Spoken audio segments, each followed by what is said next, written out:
नमस्कार, मैं डॉक्टर अर्चना कंकाल from Sahyadri hospital Nagar road. मैं कंसल्टेंट गायनेकोलॉजिस्ट हूँ और आज हम बात करेंगे दवाइयों के बारे में। प्रेगनेंसी में कौन सी दवाई यूज कर सकते हैं और कौन सी नहीं यूज कर सकते।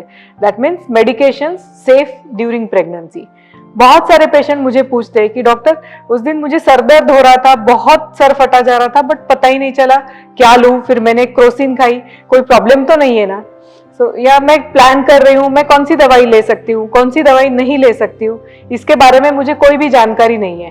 तो हम इसके बारे में आज कुछ जानकारी ले लेंगे। प्रेगनेंसी में दवाइयों के 4 कैटेगरीज बनाए गए हैं, category A, B, C and D। Category A में मल्टीविटामिन और फॉलिक एसिड, आयरन और कैल्शियम ऐसी दवाइयां हैं जो सिर्फ सप्लीमेंट्स है और उसका प्रूवन बेनिफिट्स है और कोई हार्म नहीं पाया गया है बेबी के लिए भी और मदर के लिए भी। इसलिए इनको कैटेगरी A या सेफेस्ट दवाइयां माने जाते हैं प्रेगनेंसी में।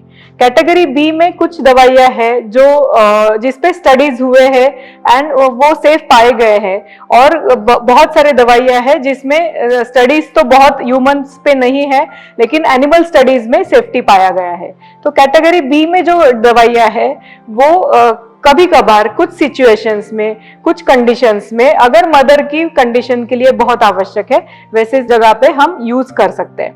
कैटेगरी C और D इसमें दवाइयां है जो बहुत बार पाया गया है कि बेबीज में या एनिमल फिटसेस में एबनॉर्मलिटीज क्रिएट करता है या कुछ प्रॉब्लम क्रिएट करता है। इन दवाइयों को हम स्ट्रिक्टली मना करते हैं। तो अब जनरल पब्लिक कैसे समझेगा कि कौन सी दवाई कैटेगरी A में है, कौन सी दवाई कैटेगरी B में है। तो मैं आपको स्पष्ट यही कहना चाहूंगी कि सिर्फ folic acid, B complex vitamin और आयरन और कैल्शियम ये दवाइयां आप डॉक्टर को बिना पूछे भी शुरू कर सकते हैं, बिना पूछे भी ले सकते हैं। ऑफ कोर्स डॉक्टर के पास जाओगे तो वो भी आपको स्ट्रांगली यही रेकमेंड करेंगे कि फॉलिक एसिड 3 महीने पहले से आपको लेना चाहिए और ड्यूरिंग प्रेगनेंसी भी लेना चाहिए। बाकी अगर कभी सर दर्द हुआ या कभी बुखार आया, it is always best to consult your doctor.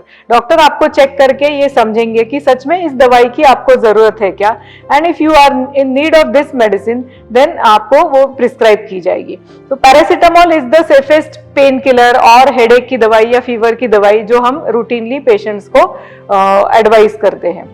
कुछ पेशेंट्स हैं जिनको कोई कंडीशंस के लिए पहले से कोई दवाई चालू है, जैसे एपिलेप्सी या फेफड़े की बीमारी, उसके लिए मदर को पहले से कोई मेडिसिन चालू होती है और उसको प्रेगनेंसी भी प्लान करना है।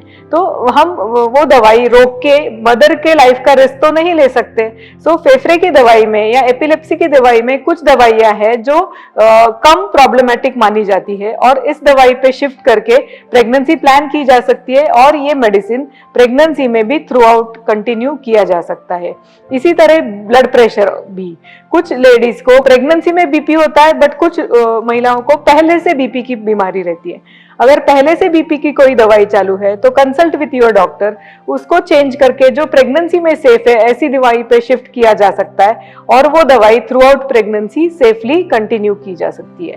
तो इन कंक्लूजन मैं आपको यही कहूंगी कि विटामिन या आयरन या कैल्शियम या फॉलिक एसिड बिना कंसल्ट किए या आंख बंद करके आप प्रेगनेंसी में ले सकते हो, बट बाकी कोई भी दवाई लेने से पहले आपको आपके डॉक्टर को कंसल्ट करना चाहिए। इसी के बारे में और अधिक जानकारी के लिए आप नीचे गए हुए हमारे नंबर्स पे कांटेक्ट कर सकते हो। Thank you.